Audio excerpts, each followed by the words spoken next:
Hey guys, welcome to another video.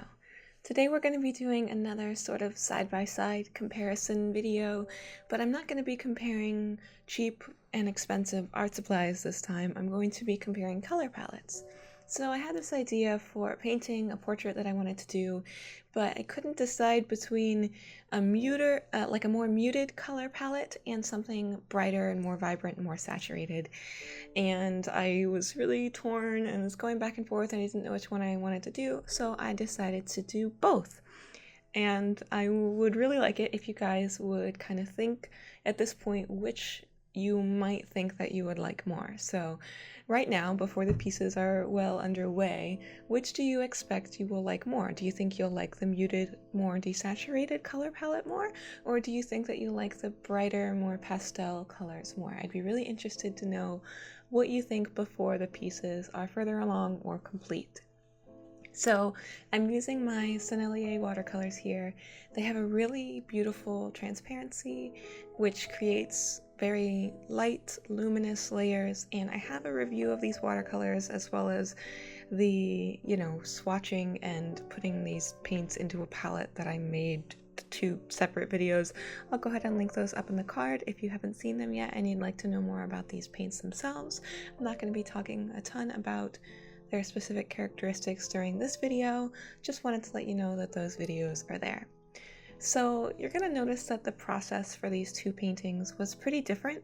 I didn't do them both back to back. I actually did the muted one first and then worked on a couple other things and just did the brighter, more saturated one on the right, like maybe a week later actually. So there's a bit of time between the 2.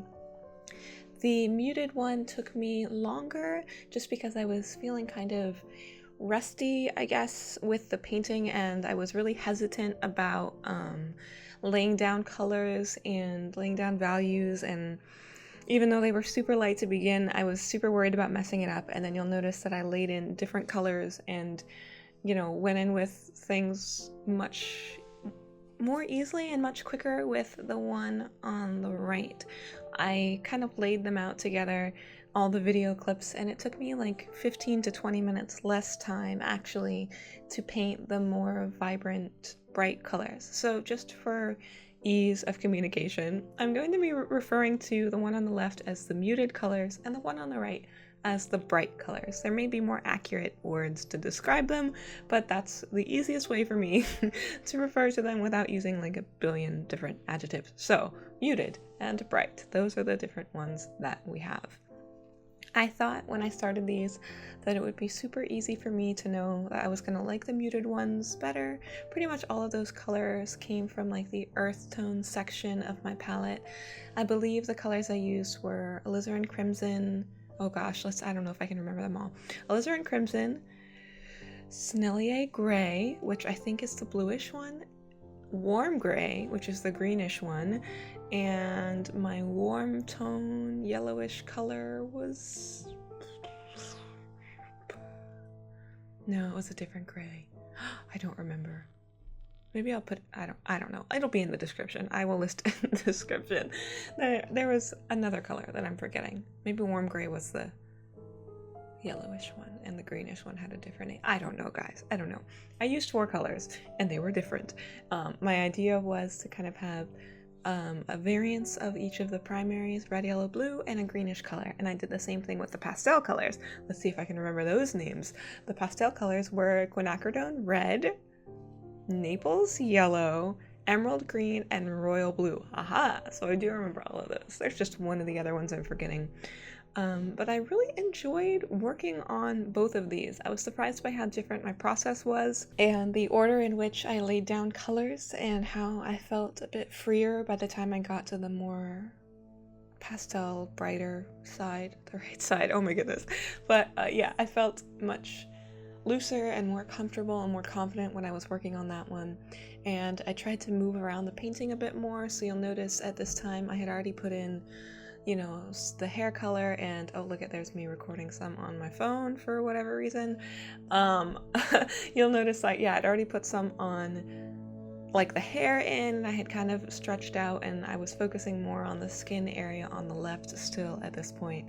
I wasn't, branching out, and it was a lot more of like a stuttered, staggering process with the portrait on the left. And I'm not going to tell you which one I like better until the very end, because I want it to be a surprise and I don't want to influence your opinions at all. I did the hair a little bit differently on each one. I kind of tried to block in the shapes more with the hair on the right, and just kind of think more in terms of light and shadow instead of individual strands of hair. So, things that I liked about working on this painting. I really enjoyed working with these watercolors, actually. I've been using a lot of different brands lately of varying qualities and price points, and I had a lot of fun kind of going back to my Sennelier watercolors. There's just a lot of luminosity to be had from paints that are so transparent, because it kind of makes it feel more like everything glows a bit.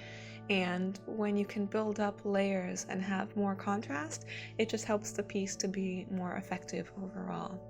I think that ultimately the value range may have been a little bit better on the more muted tones side, that portrait, just because I allowed my darks to get a little bit darker, and I feel like the solidity of the face, the form itself, was more there, and there was a lot more contrast with the blurred background and the solid form of the portrait.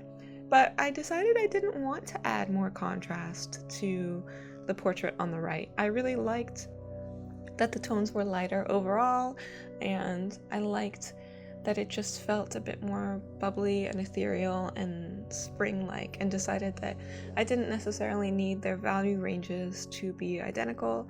I didn't really need them to match each other, and ultimately I'm happy that I made that decision. I also did this sort of viney thing around his neck with tiny little leaves, definitely leaves, and that was fun. I didn't try very hard to make them look realistic, and I hope it doesn't detract too much from the piece overall. Realism, it's funny, actually usually isn't my goal. I'm usually not trying to make things look super realistic, but the more I've been mashing references together to paint, the more that kind of happens. Like my proportions tend to lean a bit more towards realistic things, but oh my goodness, I can't stop yawning. Oh my goodness, I'm not even that tired, you guys, but I just keep yawning. I'm sorry. So obviously my videos, I don't know if it's obvious to you, it's obvious to me. I feel like my videos the last couple weeks have gotten a bit rambly, and I've kind of strayed away from talking about specific topics, like specific art and artist related topics. So if you guys have any recommendations or any questions that you would like to ask, then that would be much appreciated. And even if I'm painting, anything at all, I can answer any questions you guys have, so that I don't have to watch the time tick by on my computer and just keep talking until it's done. I know I don't have to talk through the whole video, but I like talking to you guys. I like communicating and sharing my thoughts of the process along the way. So one thing I can tell you about this piece is that the only time I used the exact same color for both pieces was actually when I was painting his nose ring, and I used metallic paint for that, and I used the same fine tech watercolor. Oh my goodness, I keep bringing my phone out. I think I was actually recording little videos like for Patreon or for my Instagram story or something like that, but I used the champagne color, like that metallic color in the fine tech palette of metallic paint colors, and I used the same one on both pieces. I was really curious to see how the similar color would look different relatively next to these two different, color palettes. I think that overall the shadowed area of the portrait on the right actually looks more like a secondary light source because of the way I softened those edges, and the values aren't actually a ton darker in some of the places. So I feel like it looks more like he's lit from both sides than then like that bluish color is a shadow. I know overall the shadows are pretty minimal on both portraits, but to be honest, I'm really happy with both of them. And when I had completed the muted portrait, I was like, okay, this one's gonna be my favorite. There's no way that I could do a different one and like it better. And I actually think if I was, standing in front of these two paintings and somebody said to me, you can have one of these, which one would you rather have? I would probably pick the brighter one, the more, pastel type one, just because I feel like those colors are a bit more unique. I don't know, but I love both portraits. And if I was to look at them separately at different times, I would love them both, and for different reasons. I really enjoyed working on both of them, and I hope that I haven't been too rambly.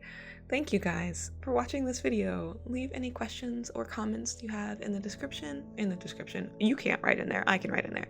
Leave your comments in the comments section and let me know which one of these two is your favorite. I'll see you next week, guys. Bye.